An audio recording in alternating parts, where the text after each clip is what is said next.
بسم الله الرحمن الرحيم. السلام عليكم ورحمة الله تعالى وبركاته. ربنا أصحابك وحرنا بيك official walaalkiidin inala isku soo noqdo wanaagsan sida aan maaragtay muuqaalkan maanta waxaan ugu hadli doonaa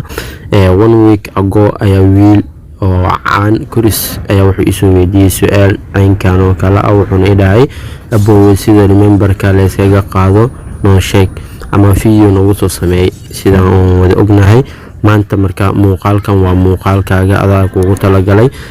horta muuqaalkan aan kugu talagalay waxay tahay waa muuqaal adiga ku qaas ah oo maaragtay dhammaan dadka kalena ay ka faa'iidi doonaan hadda ciwaankan ayaa maaragtay wiil saaxiibo aan ahay ka soo qaaday sida aan cashar ugu sameeyo remember Facebook ama waxa lagu qabsaday account unavailable accountkaas aan shaqeynay monetization lagu qabsaday marka hadda sidan uu kacay wuxuu dhahaa account unavailable this account is special memorialized state marka accountkan waa lagu qabsaday sidaad maaragtay u booqato Allah help center tag for more information sida maaragtay xog badan oo fiican aa weyshid marka muuqaalka saan markuu yahay hadda waxaan tagi doonaa Google Chrome waxaan xalin doonaa Google Chrome ka marka tagno waxaan ku qori doonaa facebook.com searching ayaan leenahay searching marka dhahno ciwaanka ayaan gelinayaa ciwaanka markaas aan u geliyo login ayaan leeyahay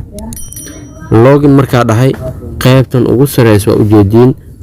wuxuu ii soo qoray this account is special memorialized state if you have any question haddii aad marag wax su'aal qabtid waxaad tagtaa loo dhahay waxa booqataa help center marka anaga hadda waxaan u qosay waxay tahay waxaan ku dhufan doonaa help center marka ku dhufano waxa laba option ku siinaa Facebook Lite-ka ama waxa ka kacsataa loo dhahay Chrome-ka anaga Chrome-ka u baahnaa Chrome ayaan leenahay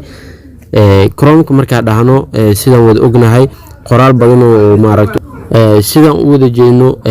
xog waliba waxa la why cannot login in a memorized account on Facebook maxaa oo sabab loo dhahay inuu maaragtay memorized account lagu qabsado if your Facebook is made aware that a person has based away it is our policy and memorized the account-gan waxyaalo badan lagu qabsado please pay ama waxyaalo inaad soo booqatid waxa la if you believe that aminsanta we have mistaken in qalad agasho memorized your account please let us know marka anaga hadda waxaan u qosay waxay tahay meeshan ugu heesayso haddii aad aaminsan tahay waxaana ka xulan doonaa qaybtan aad qoran doonaa let us know ku dhufo marka sidana ugu dhufatid wuxuu ku keeni doonaa Facebook-ga maaragtay in maaragtay aad buuxisid full name-ka magac ugu buuxo ku qoran Facebook-gan hadda waxa ku qoran magacaas ku qoran Moha Binor Reach ayaa ku qoran sidoo kale meeshan waxaa gelin doontaa email your contact email address ayaa gelin doontaa your contact email address marka ay gelisid qaybtan ay gelisay qaybtan waxa sameey doontaa xiliga Facebook-gaaga la aasay ayaad sameey doontaa Facebook-gan wiilkan iskale waxa la aasay 2004 bisha Agoosto toddobadeedii la aasay Facebook-ga marka sidaas aad dhahdid marka meesha kaliya oo maaragtay oo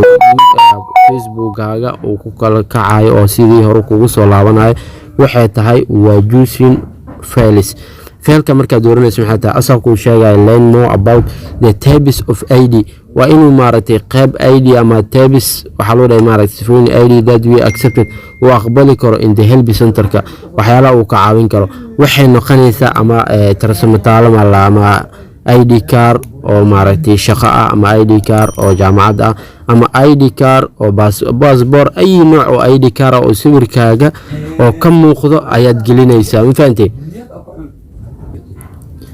marka waxa gelinaysaa ID maaragtay ama oo adiga sawirkaaga ka muuqdo ayaa gelin doontaa ani hadda wiilka ID-giisa wili uu soo dirin marka waxaan ugu faa'iideysanahay muuqaalkan wiilka walaalkeyga oo maaragtay arintaas haysato inaan ka caawiyo dhamaantiina wax waliba markaas u baahan tihiin inaan idin ka caawiyo ayaan jeclahay marka waxa sameey doontaa ID-ga ayaa gelin doontaa file marka dhaay si toos ah sawirka aad ka qaaday ID-gaas ayaad maaragtay inta gelin doontaa kadib waxa sameey doontaa emailkaas marka dhaay send ayaa dhihi doontaa isku soo noqod wanaagsan few minutes later aad ay ugu mahadsantahay walaal qaaliya sida quruxda badan aad muuqaalkan u sugtay daqiiqada gaaban waxaan ku dhihi lahaa muuqaalkan wuu ku anfacaya, waa muuqaal aad iyo aad u cajiib ah waan si fiican u soo diyaariyey. haddii maaragtay uu ku qabsami waayey please dhanka comment inagu wadaag insha allah. wax kale ma dhinno oo steebyadaas oo kaliya mar gmailkaas iyo id-gaas geli. waxaan idinkaga tegi doonaa tan intaa kulmi doono video aankan oo kale. wassalaamu calaykum waraxmatullaahi tacaala wabarakaatu.